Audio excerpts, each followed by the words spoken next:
រៀបសួរខ្ញុំបាទឈ្មោះសំសបិនមកពីភូមិព្រៃធាតុឃុំលីបូស្រុកត្រាំកក់ខេត្តតាកែវហើយបច្ចុប្បន្នខ្ញុំបានរៀននៅជំនាញបរិក្ខារជួសជុលម៉ាស៊ីនត្រជាក់ក្នុងគេហដ្ឋាន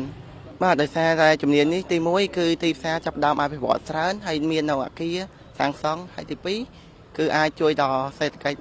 ហើយខ្លួនឯងផងដែរពិតជាល្អតែគាត់បានជួយដល់សិស្សក្រីក្រតែគាត់អាចឲ្យមានលទ្ធភាពក្នុងការរៀនព្រមទាំងរៀនដោយមិនគិតពីថវិកាអរគុណដល់ពួកគាត់ដែលគាត់បានផ្ដល់នៅថវិកានិងចំណីវិជ្ជាតែឲ្យកូនសិស្សមករៀនដោយមិនគិតអំពីលុយព្រមទាំងមាននៅទីកន្លែងស្នាក់នៅផងដែរជំរាបសួរខ្ញុំបាទឈ្មោះតិនសុកសីហារស់នៅភូមិ3ស្រុកសំរោងខេត្តតាកែវ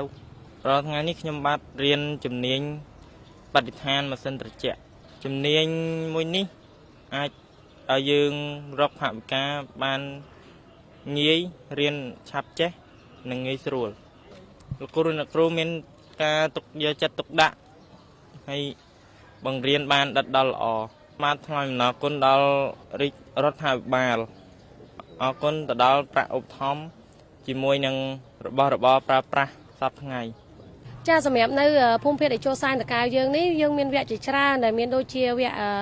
ការថែទាំនិងជួសជុលរថយន្តមានតបណ្ដាញអគ្គិសនីក្នុងអគារមានវគ្គការងារកបោមានសម្អាងកាយមានធ្វើម្ហូបមានកាមេរ៉ាសុវត្ថិភាព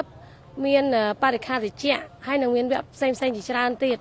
ចាសម្រាប់ជំនាញបច្ចេកទេសនៅខាងសាលានេះគឺវាផ្ដល់អត្ថប្រយោជន៍ជាច្រើនដល់សិស្សនិស្សិតនៅទីនេះទី1ពេលដែលគាត់មករៀនគាត់អត់មានជំនាញច្បាស់លាស់គាត់រៀនមានជំនាញច្បាស់លាស់ពេលទៅធ្វើការ